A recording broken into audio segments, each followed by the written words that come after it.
샬롬, 좋은 아침입니다. 2026년 1월 28일 매일 성경 순서에 따라서 창세기 19장 24절부터 38절까지 말씀을 우리 함께 묵상하고 기도하는 시간 가지도록 하겠습니다. 오늘 말씀의 제목은 멸망당한 소돔과 고모라입니다. 오늘 말씀의 내용을 요약해서 살펴보면 소돔과 고모라에 유황불 심판이 쏟아지게 됩니다. 어제 새로운 아침이 뜨고 해가 떴다고 말씀을 드렸는데요. 그리고 나서 유황불이 쏟아지기 시작합니다. 이러한 과정에서 롯의 아내는 천사의 경고를 어기고 뒤를 돌아보다 우리가 잘 알고 있는 대로 소금 기둥이 되었습니다. 그리고 겨우 살아남았던 롯과 두 딸은 산속에 있는 굴에서 인륜을 저버리는 아주 비극적인 비참한 선택을 하게 됩니다. 여호와께서 하늘에서부터 유황과 불을 비같이 내리셔서 소돔과 고모라 그리고 온 들을 엎어서 멸하십니다. 그리고 뒤를 돌아보지 말라는 이 명령을 어겼던 이 롯의 아내의 태도는 소돔에 대한 미련을 버리지 못한 것이었어요. 그래서 소금 기둥이 됩니다. 또 저 멀리서 아브라함이 심판의 현장을 바라보면서 하나님은 아브라함을 생각하셔서 롯을 그 심판하시는 중에서도 건져주시고 구해주셨다라고 밝히고 있습니다. 산속에 거했던 이 롯과 그의 두 딸이 아주 인간적인 생각으로 아버지와 동침하면서 모압과 암몬 족속의 조상을 낳게 됩니다. 이제 우리 이러한 내용들을 한 절씩 살펴보면서 성경은 어떻게 이야기하고 있는지 성경의 진의를 함께 나누도록 하겠습니다.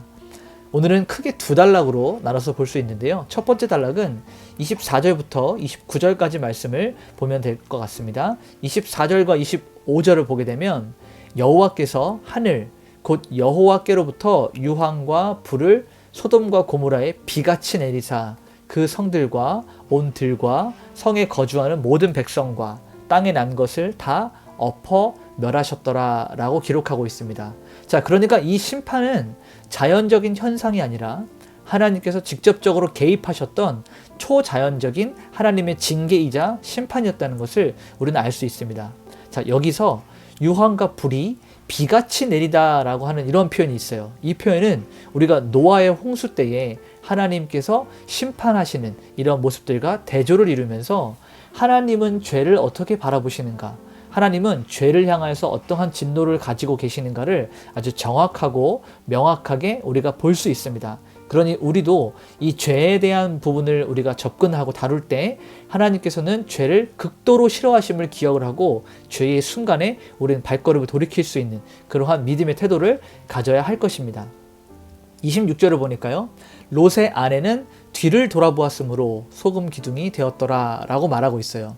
자, 뒤를 돌아본 것은 유황, 불과 이런 것들이 어떻게 내리는지 정말 궁금하고 호기심 때문에 돌아본 것이 아니라 이 우리가 롯의 성문 앞에 앉아 있었던 모습들을 생각해 볼 때 그들이 소돔 땅에 두고 왔던 재물, 그들의 지위, 그들의 명성, 그들의 모든 것들, 지금까지 쌓아왔던 인생의 모든 것들에 대한 이 미련, 아쉬움, 안타까움이 담긴 하나님을 불신하는 불신앙의 표현이었습니다. 그러니까 단순히 뒤를 돌아본 것이 그냥 호기심이 아니라 하나님을 향한 불신이었다라고 하는 것을 우리는 기억을 해야 됩니다. 그래서 박윤선 목사님은 이 부분을 해설하면서 소돔을 빠져나왔지만 마음은 여전히 소돔에 매여 있다라고 해설을 하고 있어요. 예수님께서도 이렇게 말씀하셨죠.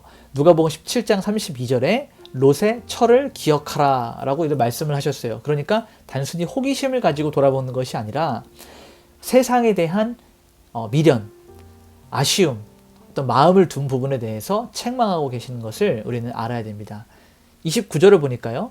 하나님이 그 지역의 성을 멸하실 때, 곧 롯이 거주하는 성을 엎으실 때에 하나님이 아브라함을 생각하사 롯을 그 엎으시는 중에서 내보내셨더라 라고 말하고 있습니다. 자, 롯이 구원받았던 결정적인 이유는 롯 자체의 의로움이 아니라 아브라함의 중보 기도 때문이었습니다. 구약학자인 브루스 월키는 하나님의 언약 백성, 이 한 사람을 생각하셔서 그와 연결된 자들까지 자비를 베푸시는 이 중보의 신비를 말하고 있습니다.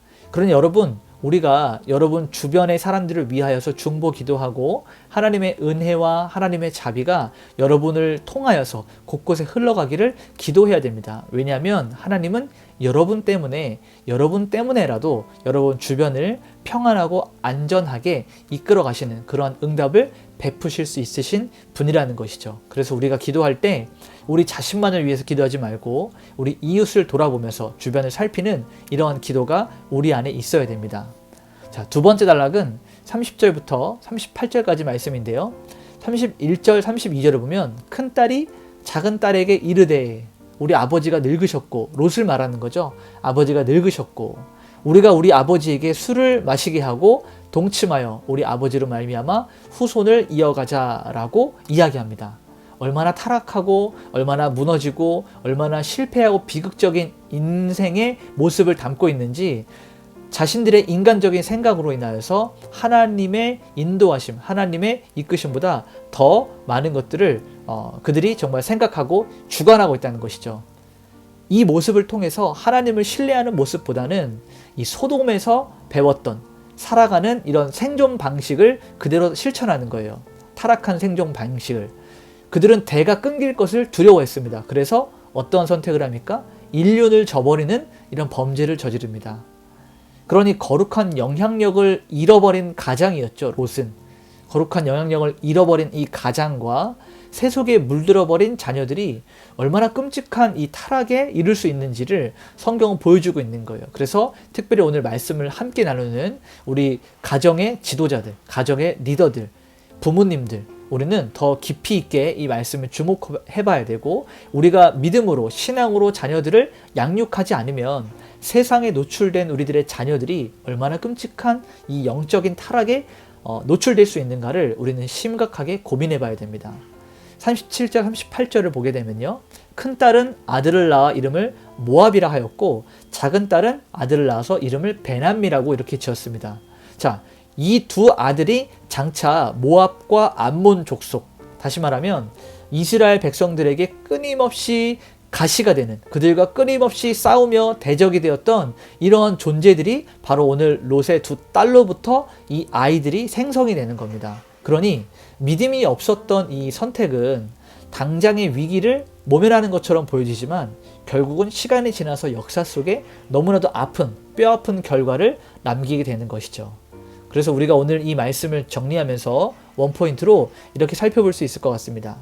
몸만 떠나는 구원이 아니라 마음까지 소돔을 떠나는 온전한 결단이 필요하다라는 거예요. 여러분, 우리 입술로만, 우리 마음으로만, 혹은 몸으로만 이렇게 구별된 것이 아니라 몸과 마음, 우리의 입술이 전부 다 온전한 결단으로 세속적인 것들에게서 끊어져 나눈 이런 결심이 필요합니다. 롯의 아내는 미련 때문에 멈췄고 롯의 딸들은 소돔의 방식으로 그 대를 이으려고 했습니다. 환경은 바뀌지만 가치관이 바뀌지 않았던 신앙은 절대로 좋은 열매들을 맺을 수가 없음을 우리는 보게 되었습니다. 이제 우리 이렇게 한번 적용했으면 좋겠습니다. 과거에 죄악된 습관이나 세상의 화려함에 우리 마음을 빼앗겨서 머뭇머뭇거리진 않았는지 살펴봅시다. 주님께서 말씀하셨던 롯의 철을 기억하라 라고 하는 이 말씀을 기억하면서 앞에 계신 주님을 바라보고 전진합시다. 또 이 가장이었던 롯의 영적 무기력함이 자녀들의 비극으로 이어졌음을 기억하고 오늘 우리의 다음 세대들에게 세상의 생존 방식이 아니라 하나님을 경외하는 방법을 가르치고 우리의 영적 권위를 회복합시다. 우리 이렇게 한번 기도합시다. 하나님, 세상이 주는 유혹에, 세상이 주는 평안함에 우리의 마음을 두지 않게 하시고 주님이 떠나라 말씀하시면 그 죄의 자리를 뒤돌아보지 않고 즉시 떠나는 믿음의 단호함을 허락하여 주시옵소서. 우리 이런 마음으로 기도하면서 오늘 하루 하나님께 영광 돌리며 살아가는 날이 되도록 하겠습니다. 기도하시겠습니다.